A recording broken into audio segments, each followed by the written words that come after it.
Yeah!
Dobar osjećaj. Od najljepši osjećaj kad dođeš pun stresa, negativne energije, dođeš ovdje, ispucaš se, vratiš se ko novi.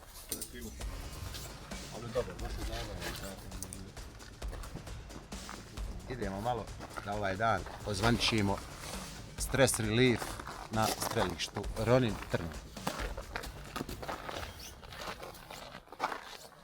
Ovo je puška AC Alfa domaće proizvodnje, proizvodi se u Goraždu.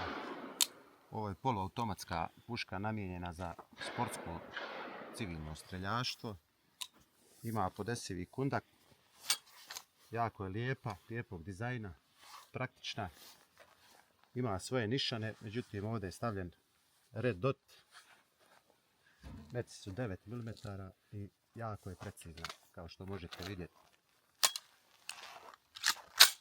Najviše mi se sviđa miris baruta i to što moram svoje misli usredočiti na metu, zaboraviti o svemu, samo se fokusiram na pušenje.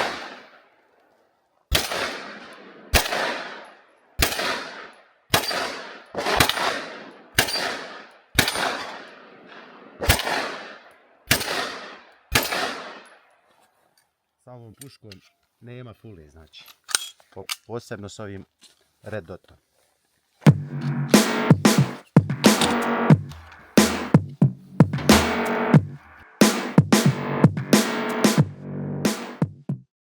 Ja sam Kenan Smajević, radim na strelištu Ronin kao instruktor već malo jače od godinu dana. Bavim se oružjem, znači skoro cijeli radni vijek. Danas smo tu da vam predstavim ovu pušku. Ovo je puška bosanske proizvodnje, Alfa SMG 9. Ona je u 9 mm kalibru, dolazi sa okvirom 30 metaka. I to je naš proizvod i imamo 3 ovakve puške ovdje na strelištu. Možete doći probati. Također ste me molili da malo popričamo o sigurnosti rukovanja oružjem. Kad dođemo na strelište, znači imamo 4 osnovna pravila pri rukovanju oružjem. Prvo pravilo je da svako oružje u svakom momentu tretiramo kao da je puno. Što znači ne okrećemo ga ni u koga i ni u što ne želimo da uništimo.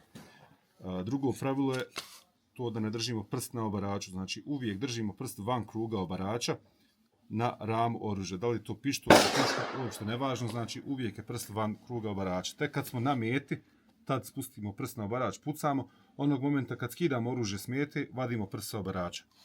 Treće pravilo je pravac cijevi. Znači na strelištu pravac cijevi je uvijek niz strelište i nigdje drugo.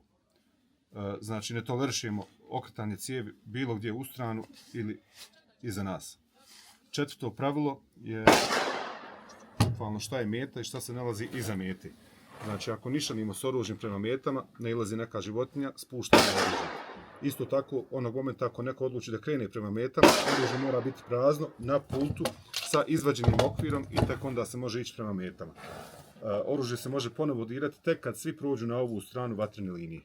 To je što se tiče sigurnosnih pravila. Što se tiče oružja koje imamo u ponudi, imamo nekoliko pušaka, znači u 9 mm kalibru, imamo nešto dugih cijevi u 5.56 kalibru, imamo 2 kalašnikova u 7.62 kalibru, imamo 3 puške u 308 kalibru, tako da imamo većinu različitih vrsta oružja koje možete koristiti na strelištu u civilne svrhe. pištolja, imamo nekoliko različitih vrsta pištolja, također to možete sve vidjeti na našoj stranici, sve ima objavljeno, tačno se vidi šta sve ima na raspolaganju.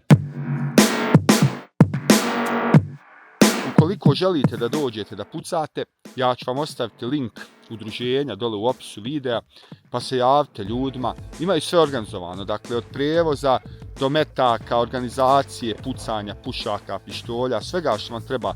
Javite se ljudima, jako su nagodni, iskusni, znaju šta rade i preporuka, svih preporuka. Također tu su i instruktori, ako želite malo više da naučite, ako želite malo više da znate, ako ne želite samo da se zabavite, nego želite da se edukujete na malo većoj razini, postoje tu instruktori, ljudi su spremni da vam pokažu kako i šta treba, kako biste se sigurno koristili oružjem.